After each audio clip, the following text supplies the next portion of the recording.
Questions for Coach Cook? How many things did you cross off your list of your to-do list in practice you had? I really didn't have any. We just wanted to train and work on things, refine things, fine tune. So we got 2 days to actually do that. That's one of the things they commented, like, guys, it's the first time we felt like we really had a practice yesterday and today. You feel like you made progress in those 2 days? Yeah. Well, we're working on things and fine tuning, and it was pretty high level today, yesterday. I think they were fired up to practice, to be honest with you. I mean, I think they were fired up to drill, to get reps. I mean, they're used to that, so I thought our energy was great, and they were fired up. Do you think you'll play Stanford next year? I don't know. I'm going to talk to Kevin about it, because we got to completely rethink scheduling, and you know, who knows what the conferences are going to do. So long-term commitments are going to be out. It's just going to be year to year, because I mean, we could have this time next year we have 4 more teams in the conference. So, but I'd like to talk to Kevin and see what he's thinking, and try to continue to play Stanford. But I don't know what they're thinking, but this is the final year of the 4-year deal, and you know, we got to start looking at travel too. I mean, do we want to make another trip to California? It's easy for them right now. They're not in school, so look at the travel we're going to have in the Big Ten, and then we got a side trip to California to play them. We're going to have to manage that, and we're going to have to manage our budget. So, but with revenue sharing, there's going to be some pressure to save money. Would you like to continue to play them occasionally? Love to, yeah. So I got to talk to him, see what he's thinking. More of those preseason tournament type things. Yeah. Speaking of that schedule, I mean, you mentioned that you've played 9. You will play 11 matches in non-conference. Is that your ideal number? What would you rather play? Well, usually we play 10, I think. Mm-hmm. So now that we don't have to play 3 matches in a weekend or 2 days, it's able to space it out a little more. But it's still, this year really felt well. There've been 10, and then we added the extra one, so that's made it 11. So it feels like plenty. But I want to try to get away from 3 matches in a week, spread out. I mean, we played 6 matches in 12 days, and you got to take days off. We traveled on one of those, so man, it just crams the week. When you got into coaching and had to start doing scheduling, did you have an example, like a role model that top 15 programs should be playing top 15 programs during the non-conference? To be honest with you, for us, we're just trying to get teams to come here and play home matches, and they'll come here if you pay them, or they'll come here if you return. So those are 2. So last year we went to K-State came here, we went to K-State to return that. SMU came here, we went to SMU. So we'll do a couple of those, but we do it. And again, it's another thing I think we have to think about is we're going to have to be more regionalized, I think, in our non-conference scheduling, so we don't have the travel costs, because I mean, our budget's gone way up just with the trips we added in the Big Ten this year. So you think there'll be less of the top 15 programs playing top 15 programs in non-conference? You know, that's going to depend on each school. When they have to come up with $23 million, something's going to give. Because all these programs don't have schools don't have $23 million just sitting around. So I've already had talks with Troy, and we're talking about strategies and what we're going to need to do and how we can try to save money. And so those those things are being talked about.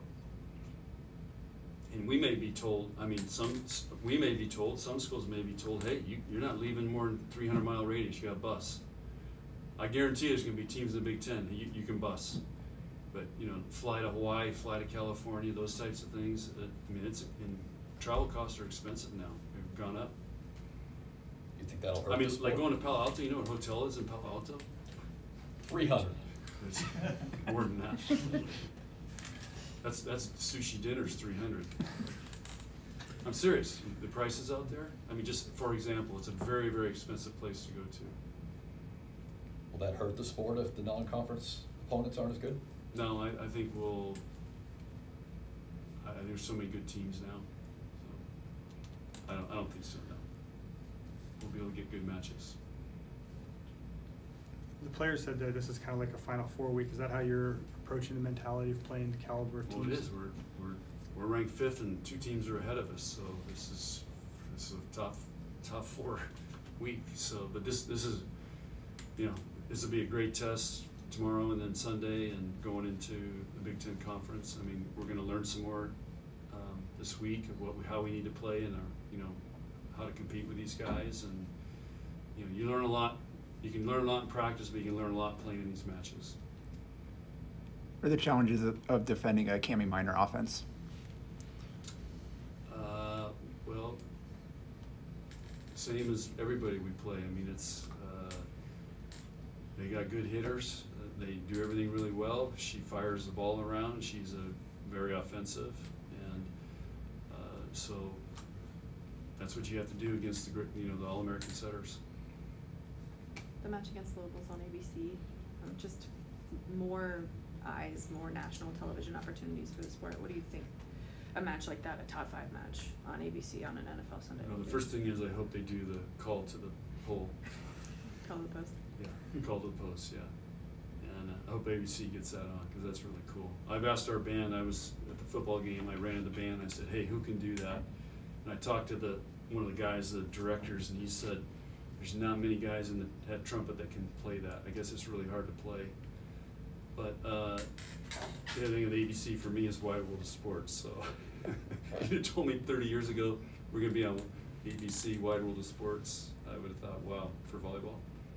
But I just think it's showing where volleyball's going. I mean, ABC, Fox, Big Ten, ESPN.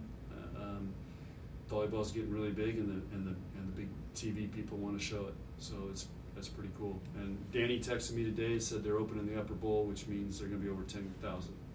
So this is a great event. What's it been like on the sidelines of football last couple of games? You hung around after the team was recognized for Colorado, and then last week you're talking to Troy for a little bit, but then hanging out next to the bench. What's that been like in that environment? I love it. So down there with the boys, feeling it, and it's great. The environment and our people here do an amazing job of their footballs are a lot of timeouts. But we do a great job of keeping it moving and keeping it interesting and keeping fans fired up. It's just amazing to me. I mean, Troy and I, that's what we were talking about, like the whole environment down there and our event management people, whoever does all that stuff, it's just, they do a heck of a job. And then at the end of the third quarter, I mean, that is mind blowing. I was watching all the other teams are like, they're like, man, this is, you can see they're just watching this whole thing, so hats off to Nebraska. It's got to be one of the best environments in college football, no question. Back to Danny, just them opening up the upper bowl for that match, like what does that say about what she has built there, and how proud are you of what she's been able to build there? Very proud, and that's, they're playing in the Yum Center a lot, and this will probably be the biggest crowd so far this year, but if she could play in her little gym, but it's only 1,500 or whatever it is. So Louisville's hosting the Final Four, so this is a great preview and build up for the Final Four, and I think the Final Four is sold out, as I think so. So, and again, she's got that program where they got a shot to be in it, so doesn't get much better than that. As her former coach, like what does that do for you, just when you see what she's doing? I just remember when she was a snot-nosed little freshman giving me problems, and then when, I remember, and then when I told her she wasn't going to be a setter anymore, she disappeared for 3 days. She flipped me off and walked out. So those are the things I remember. But no, I talked to playing Kentucky out there, Skinner. He's done an amazing job. So those guys have got it going out there. It's awesome. John, looking at tomorrow's match, you have a national power and a team that's undefeated. From the outside, the crowd, all your fans think this is a huge match, but given your schedule, all the other opponents you have, they all seem huge. Yeah. You guys kind of get numb to, I guess, the excitement behind some of these games you're playing? Well, this one will be hyped up a little more because they're ranked so high. I mean, at one poll they were #1, and they just beat Texas, and they beat Minnesota. So this one probably is gonna, but it's also week 4, so again, it's a time to step up even, you know, another notch. That's what our goal will be, to see if we can take it up another notch.